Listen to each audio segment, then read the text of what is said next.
በመጨረሻም ከወደ ቤተ መንግስት አንድ ወሳኝ የተባለ መረጃ ተሰምቷል። ባለስልጣናቱ በር ዘግተው በኢትዮጵያ ጉዳይ የመከሩበት ነገር ተጋልጧል። ጉዳዩ ከብሔራዊ ጥቅምና ደህንነት ጋር የሚያያዝ ሆኖም ተገኝቷል። ከግብጽ እንደዚሁም ጅቡቲ ሴራ ጋር የተያያዘ ጉዳይ ነው። ዝርዝሩን አስደምጣችኋለሁ ተመልካቾች። ከአዲስ አበባ ወደ ጎጃም በሚወስደው መንገድ ላይ አንድ አደጋ እንደደረሰ ተሰምቷል። አባይ በረሃ ላይ የደረሰው አደጋ ምንድነው? ይህን የተመለከተውን ነገር እንደዚሁም ከበርካታ ውዝግብ በኋላ የአርቲስቱና አክቲቪስቱ ሰለሞን ተካልኝ የቀብር ስነ ስርዓት የህወሓት ሰዎች በተገኙበት ተፈጽሟል። ይህን የተመለከተውን ነገርም እንቃኛለን። ከውጪ ደግሞ የሶማሊያው ፕሬዝዳንት ጭንቀት ላይ ናቸው። ልጆቻቸውን የግል ጠባቂዎቻቸው ኃላፊዎች አድርገው እንደሾሙ ተሰምቷል። የባለስልጣኑ የግል ጠባቂ የነበሩ የተባረሩ ሰዎች እንዳሉም ጭምር እየተነገረ ነው። በቤተ መንግስቱ ዙሪያ ከባድ የደህንነት ስጋት ተፈጥሯል። የሶማሊያውን ጉዳይም እንቃኛለን። እስከ ፍጻሜ አብራችሁን ቆዩ። ባለስልጣናቱ በር ዘግተው የመከሩበት ጉዳይ ተጋልጧል። ጉዳዩ ከብሔራዊ ጥቅምና ደህንነት ጋር የሚያያዝ ሆኖም ተገኝቷል። አፈትልኮ የወጣው የባለስልጣናቱ አደገኛ ስምምነትና ሚስጥራዊውን የጦር መሳሪያ ግዢ በተመለከተም የተነጋገሩት ነገር አነጋጋሪ ሆኗል። ሰሞኑን ወደ ጅቡቲ አቅንተው የነበሩት የግብፁ ፕሬዝዳንት አብዱል ፈታህ አልሲሲ ኢትዮጵያ የጦር መሳሪያ ገዝታ በጅቡቲ በኩል እንዳታስገባ የጅቡቲን ባለስልጣናት አግባብተውና ሳምነው ወደ ካይሮ ተመልሰዋል ነው የተባለው። የጅቡቲው መሪ ኢትዮጵያ ወደቧን እንዳትጠቀም ለመዝጋትና የቀይ ባህር የውሃ ዳርቻዋን በግብጽ ጥበቃ ስር እንዲሆን ከግብፁ መሪ ጋር ሚስጥራዊ ስምምነት መፈጸማቸውም ተጋልጧል። የግብፁ መሪ አብዱል ፈታህ አልሲሲ ባለፈው ሳምንት ከጅቡቲ መንግስት የቀረበላቸውን ግብዣ ተቀብለው ከኢስማኤል ኦማር ጌሌ ጋር ተገናኝተው ምክክር ማድረጋቸው ይታወሳል። ከስምምነቶቹ መካከል የቀይ ባህርና የኤደን ባህረ ሰላጤ ዳርቻዎችን የመጠበቅና የመጠቀም ብቸኛ መብት ያላቸው የዳርቻው ተጋሪ ሀገራት ብቻ ናቸው የሚል ስምምነት ይገኝበታል። ይሁን እንጂ አሁን እየወጡ ባሉ ዘገባዎች ሁለቱ መሪዎች ሚስጥራዊ ስምምነቶችን መፈጸማቸው ተጋልጧል። ይህ ሚስጥራዊ ስምምነት ኢትዮጵያ ከኤርትራ ጋር ወደ ግጭት ከገባች ጅቡቲ ኢትዮጵያ የጦር መሳሪያ እንዳታስገባ ወደቧን ለመዝጋት ከግብጽ ጋር ተስማምታለች ተብሏል። እንደሚታወቀው የኢትዮጵያ መንግስት ከሩሲያና ቻይና እንደዚሁም የተባበሩት አረብ ኤሚሬቶች የጦር መሳሪያዎችንና የውጊያ ተሽከርካሪዎችን በተለያዩ ጊዜያት ያስገባል። እነዚህ የጦር መሳሪያዎች አንድም በቦሌ አየር ማረፊያ በአውሮፕላን ተጓጉዘው እንዲሁም በጅቡቲ በኩል በባቡር አሊያም በጭነት ተሽከርካሪዎች ወደ መሃል ሀገር ይገባሉ። ታዲያ ጅቡቲ ከግብጽ ጋር በማበር ኢትዮጵያ ከኤርትራ ጋር ጦርነት የምትገጥም ከሆነ የኃይል አሰላለፏን ከካይሮና አስመራ ጋር ለማድረግ ከወዲሁ ተስማምታለች ተብሏል።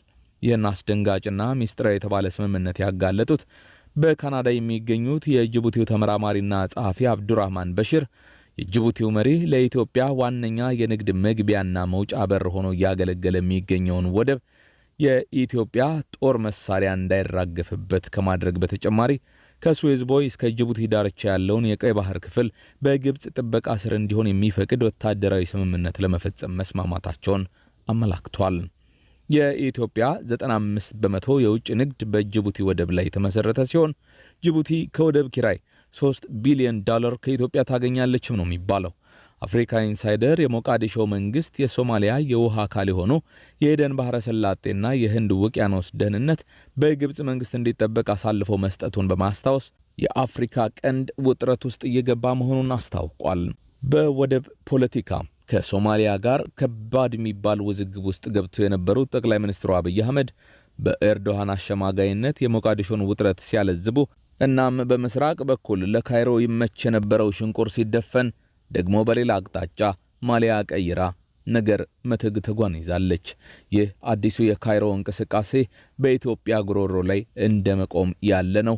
ከ90 በመቶ በላይ ወጪ ገቢ ምርቷን በጅቡቲ በኩል የምታሳልጠው ኢትዮጵያ በሰሞንኛው የካይሮና የጅቡቲ ባለስልጣናት መሞዳሞድም ፈተናው አይሎባታል እየተባለ ይገኛል። ትዕቢት ያላት ጅቡቲ ሰሞኑን ኢትዮጵያውያን ስደተኞችን ጠራርጌ ያስወጣለሁ ስትል መዛቷም እያነጋገረ ነው። ከዚህ ጀርባ ማና ይዞሽ እንዳላትም ግልጽ ነው የሚሉም በርካቶች ናቸው። በዚህ ውጥረት መሃል የግብፁ ፕሬዝዳንት አብዱል ፈታህ አልሲሲ ወደ ኢትዮጵያ ጎረቤትና ዋነኛ የወደብ አገልግሎት አቅራቢ ወደ ሆነችው ጅቡቲ በማምራት መክረው ተመልሰዋል ነው የተባለው። ከሶማሊያ ጋር የጀመሩትን ግንኙነት ወደ ኤርትራ አዙረው አሁን ደግሞ ወደ ሌላኛው ጎረቤት ሀገር ጅቡቲ አምርተዋል። አልሲሲ በጅቡቲ በነበራቸው ቆይታ በወደቦችና ነፃ ንግድ ቀጠና እንደዚሁም ሌሎች ጉዳዮችም ላይ የመከሩ ስለመሆኑ ነው የታወቀው። በጅቡቲ ከፍተኛ የኢንቨስትመንት ስራዎችን ሰራለሁ የምትለው ግብጽ በወደብ አቅራቢያ የራሴ ነፃ የሎጂስቲክስ ቀጠና ይሰጠኝ እያለች ሲሆን በዚህ ዙሪያም ስምምነት ላይ እንደደረሱ ነው የተነገረው። በሌላ ዜና ከአዲስ አበባ ወደ ጎጃም በሚወስደው መንገድ ላይ አንድ ከፍተኛ የተባለ አደጋ ደርሷል። ይህ መንገድ በተደጋጋሚ የሰዎች እገታና ዝርፊያ ዜና የሚሰማበት ሲሆን ምሽቱን የወጣ አንድ መረጃ በዚህ ኮሪደር ላይ አባይ በረሃ ተብሎ በሚጠራው ስፍራ ላይ አንድ ከባድ አደጋ ስለመድረሱ ነው የነገረን። ከሰሞኑ ወደ ታላቁ የህዳሴው ግድብ ይጓጓዝ የነበረ አንድ ትራንስፎርመር አባይ በረሃ ሲደርስ ከተሽከርካሪው ላይ መውደቁ ተሰምቷል። ይህ የአዲስ አበባ ጎጃም መንገድ ለታላቁ ህዳሴ ግድብ ግንባታ ግብዓት የሚሆኑ መሳሪያዎች የሚተላለፉበት ነው። ወደ ቤኒሻንጉል ክልል ከመሃል ሀገር በየብስ ለመጓዝ አመቺ ሁኔታ የለምና በኦሮሚያ ክልል በኩልም እንደዚህ ወደ ህዳሴው ግድብ ለመጓጓዝ ከባድ የጸጥታ ስጋት መኖሩን ተከትሎ ከቅርበትም አንጻር ወደ ህዳሴው ግድብ ስፍራ ጉባ ወረዳ ለመሄድ የጎጃሙ መንገድ ተመራጭ ነው። ለዚህ ደግሞ የግድ በአዲስ አበባ ጎጃም መስመር በአባይ በረሃ በኩል ማለፍ የግድ ነው። እናም ይህ አባይ በረሃ የተባለው ጠመዝማዛ መንገድ ደግሞ እጅግ ፈታኝ የሆነ መልክዓ ምድራዊ አቀማመጡ እጅግ አስቸጋሪ የሆነ በመሆኑ ከባባድ የጭነት ተሽከርካሪዎች በዳገትና ቁልቁለቱ ይፈተናሉ። ታዲያ በትላንትናው ዕለት የተሰማው ዜናም ይህንኑ የሚያጠናክር ነው። ለህዳሴ ግድብ ስራ የሚያስፈልግ አንድ ግዙፍ ትራንስፎርመር የጫነ ተሽከርካሪ ከጭነቱ ጋር ሆኖ ሲጓዝ አሽከርካሪው ከርቭ ላይ ለመታጠፍ ሙከራ በሚያደርግበት ወቅት ትራንስፎርመሩ ከተሽከርካሪው ላይ መውደቁን በምስል የተደገፉ መረጃዎች አሳይተዋል። ይህ አባይ በረሃ ላይ የወደቀው ትራንስፎርመር ከጅቡቲ ተጭኖ አደጋ ካጋጠመበት ቦታ ለመድረስ ከ15 በላይ ቀናት መጓዙም ነው የተዘገበው። ሌላ አማራጭ የማጓጓዣ ዘዴ ባለመኖሩ የወደቀውን ትራንስፎርመር በክሬን አማካኝነት በሌላ ተሽከርካሪ ላይ ጭኖ ለማጓጓዝ ሌላ ከባድ ስራ የሚጠይቅም ሆኗል። እንዲያም ሆኖ በአደጋው የተነሳ ዝግ ሆኖ የነበረው መንገድ ክፍት በመደረጉ የትራንስፖርት አገልግሎቱ እንቅስቃሴ በነበረበት አግባብ ቀጥሏል ነው የተባለው። በሌላ ዜና የህወሓት ሰዎች የተገኙበት የአርቲስት ሰለሞን ተካልኝ የቀብር ስነ ስርዓት ተፈጸመ። ከበርካታ ውዝግብ በኋላ የአርቲስቱና አክቲቪስቱ ሰለሞን ተካልኝ የቀብር ስነ ስርዓት ትላንቱን ተከናውኗል። የአርቲስቱ የቀብር ስነ ስርዓት የት ይፈጸም የሚለው ጉዳይ በብዙ ሲያጨቃጭቅ ከቆየ በኋላ በመጨረሻም ድምፃዊው በሀገር አሜሪካ በአትላንታ ግብዓተ መሬቱ ተከናውኗል። አንቺም 00 ሁላችንም 0 በሚለው ፖለቲካዊ ይዘት ባለው የሙዚቃ ስራው የሚታወቀው ድምፃዊ ሰለሞን ባለፈው ሳምንት ቅዳሜ በድንገተኛ ህመም በ57ኛ ዓመቱ ህይወቱ ካለፈ በኋላ የቀብር ስነ ስርዓቱ የት ይከናወን በሚለው ጉዳይ ዙሪያ ውዝግብ ተፈጥሮ ነበር። በቅላጼውና በዜማ ችሎታው ውበት ብዙዎች ቢስማሙም የፖለቲካ አቋሙን መቀያየሩ የትችት ሰለባ አድርጎት የቆየው ሰለሞን አስከሬኑ ወደ ሀገር ቤት ተልኮ እንዲቀበር ሐሳብ ቀርቦ የነበረ ቢሆንም በሀገር ውስጥ የእርሱን አስከሬን ተቀብሎ የሚቀብር ወዳጅ ዘመድ ባለመኖሩ በመጨረሻ ሰለሞን ተካልኝ በሀገር አሜሪካ አትላንታ ኢተርናል ሂልስ ሜሞሪያል ጋርደን በተባለ የመቃብር ስፍራ ላይ እንደተቀበረ ተነግሯል። ከቀብር ስነ ስርዓቱ ቀደም ብሎ በአትላንታ ደብረ ጽዮን ቅድስት ማርያም ተዋህዶ ቤተክርስቲያን የጸሎት ፍትሐት መርሃ ግብር መካሄዱን የጀርመን ድምጽ ዘግቧል። ሰለሞን ተካልኝ በአዲስ አበባ ዙሪያ ካለው ኮረብታማ ሰፈር ከወላጆቹ ከአቶ ተካልኝ መሐሪና ከእናቱ ከወይዘሮ ታዱሽ ተሰማ አብራክ እንደ ጎርጎሮሳውያን አቆጣጠር ጥቅምት 7 ቀን 1968 መወለዱ በህይወት ታሪክ ማህደሩ ላይ ተመላክቷል። በመጨረሻም ቤተሰቦቹ ጓደኞቹና ወዳጆቹ በተገኙበት ግብዓተ መሬቱ የተፈጸመው ሰለሞን ተካልኝ የአራት ልጆች አባት እንደነበረም ተነግሯል። ሰለሞን ተካልኝ በተደጋጋሚ የፖለቲካ አቋሙን በመቀያየር አወዛጋቢ በሆነ መንገድ እንቅስቃሴ ሲያደርግ የቆየ ድምፃዊ ነው ሲሉ የሚተቹት በርካቶች ናቸው።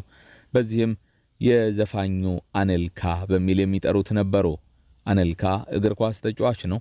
በርካታ ክለቦችን በመቀየር የሚታወቅ ግንቦት 7 ህወሓት፣ ኢህአዴግ፣ ብልጽግና፣ ብርሃኑ ነጋ፣ ወዲያ ፎም፣ መለስ ዜናዊ፣ ደብረ ጽዮን፣ አብይ እያለ የሰለሞን የፖለቲካ አቋም በየጊዜው ሲቀያየር መቆየቱን ተከትሎ አነልካ የሚለው ስም ያንሰዋል ያሉን በርካቶች ናቸው። ሰለሞን በተለይ በሰባዎቹ ውስጥ ወደድ የተባለ ዘፈኑ ነበር ወደ ዕውቅና ብቅ ያደረገው። ሰለሞን ኢህአዴጎች ኢትዮጵያን እንደተቆጣጠሩ በስደት ወደ አሜሪካ ሀገር ሎስ አንጀለስ ከተማ ከሄደ በኋላ ሁሉም 00 የሚል ዘፈኑን አወጣና ታዋቂነቱንም አተረፈ። በዚህ ሳያበቃም በ2007 እንደ አውሮፓውያን አቆጣጠር ወደ አስመራ በመጓዝ ከአቶ ኢሳያስ አፈወርቂ ጋር በመገናኘት እንዴት ወያኔ መወገድ እንዳለበት ተመካከረ። ከአቶ ኢሳያስና ከካቢኔ አባሎቻቸው ጋር አብረዋቸው የማስታወሻ ፎቶም ተነሱ። ሆኖም የሰለሞን ተካልኝና የኢሳያስ ግንኙነት ብዙ ርቀት አልተጓዘም። ሰለሞን ከሚሊኒየሙ በኋላ የአቋም ለውጥ በማድረግ በ2008 የፈረንጆቹ ዓመት ጓዙን ጠቅልሎ ወደ ኢትዮጵያ ገባ። ከእምባው ጋር እየታገለም ውጭ አገር ባሳለፉት ዘመናት ሁሉ ስለ ኢህአዴግ የተሳሳተ ግንዛቤ እንደነበረው በመናገር የቀድሞውን አቋሙን እንደቀየረ ይፋ አደረገ። ከዚያ ጊዜ አንስቶ ሰለሞን ተካልኝ ህወሓት መራሹን ኢህአዴግ ሲደግፍ ቆይቷል። በሰሜኑ የትግራይ ጦርነት ጊዜም ከህወሓት ጎን በመቆም በአሜሪካ ድምጹን ሲያሰማ ኖሯል። ኑሮውን በሀገር አሜሪካ በአትላንታ ከተማ አድርጎ የነበረው ሰለሞን የፋሲካ በዓልን ከቤተሰቦቹ ጋር ካሳለፈ በኋላ አመሻሽ ላይ ትንሽ ህመም ተሰማኝ ብሎ ወደ ሆስፒታል እንደሄደና በዛው ህይወቱ እንዳለፈ ነው የተነገረው። ድምጻዊው ህይወቱ ካለፈ በኋላ በአመዛኙ የህወሓት አክቲቪስቶችና ደጋፊዎች ሐዘናቸውን ሲገልጹ የተስተዋሉ ሲሆን አትላንታ ውስጥ በተፈጸመው ቀብሩ ላይም አድናቂዎቹ በቦታው ታድመዋል። በሀገር አሜሪካ የህወሓትን አጀንዳ የሚያሳልጡና የፓርቲው ወሳኝ የተባሉ አካላት ጭምር በስነ ስርዓቱ ላይ መታደማቸውንም ለማወቅ ተችሏል። በመጨረሻም በሶማሊያ በቤተ መንግስቱ ዙሪያ ከባድ የደህንነት ስጋት ተፈጥሯል። በዚህ የተነሳም ጠባቂዎቹን በአዳዲስ የጸጥታ ባልደረቦች የመቀየሩ ስራ ተጀምሯል። የሶማሊያው ፕሬዝዳንት ልጃቸውን የግል ጠባቂያቸው ኃላፊ አድርገው እንደሾሙ ተሰምቷል። ፕሬዝዳንቱ የቤተ መንግስቱንም ሆነ የግል ጠባቂዎቻቸውን ለማንሳት የቆረጡ ሲሆን ለዚህ እርምጃቸው ቀዳማዊ ያደረጉት የልጃቸው ሹመት ነው። ሶማሊያ ጋርዲያን ጋዜጣ እንደዘገበው ፕሬዝዳንት ሐሰን ሼህ መሐመድ የግል ጠባቂዎቻቸው ኃላፊ አድርገው የሾሙት አብዱል ፈታህ ሐሰን ሼህ የተባለውን ልጃቸውን ነው። ቀደም ሲል በዚህ ቦታ ኃላፊ የነበረው ማስላ መሐመድ የቤተ መንግስቱን ጥበቃ እንዲመራ ስለመመደቡም ነው የተነገረው። ፕሬዝዳንቱ በቪላ ሶማሊያ ቤተ መንግስት ውስጥ የአልሸባብ ኔትወርክ ሰርጎ መግባቱንና በዚህም የደህንነት ስጋት ያደረባቸው መሆኑን ነው ለማወቅ የተቻለው። ፕሬዝዳንቱ ይህንን ውሳኔ ለማሳለፍ የተገደዱትም በቅርቡ በአሸባሪነት በተፈረጀው አልሸባብ ታጣቂዎች የተደረገባቸውን የግድያ ሙከራ ተከትሎ መሆኑን የገለጸው ዘገባው ይህም በጥበቃዎቻቸው ላይ መተማመን እንደተሳናቸው የሚያሳይ መሆኑን አስታውቋል። የፕሬዝዳንቱ ልጅ አብዱል ፈታህ የሶማሊያን ጦር ኃይል የተቀላቀለው እሳቸው ፕሬዝዳንት ከሆኑ በኋላ በቅርቡ መሆኑን የጠቆመው ዘገባው አሁን በሚሄዱበት ሁሉ የግል ጠባቂዎቻቸውን በመምራት እንደሚከተላቸው አስረድቷል። ፕሬዝዳንቱ ከዚህ ቀደም ሴት ልጃቸውን በውጭ ጉዳይ ሚኒስቴር ውስጥ ከፍተኛ ባለስልጣን እንድትሆን መሾማቸው ከፍተኛ ተቃውሞ አስነስቶባቸው እንደነበረም ዘገባው አውስቷል።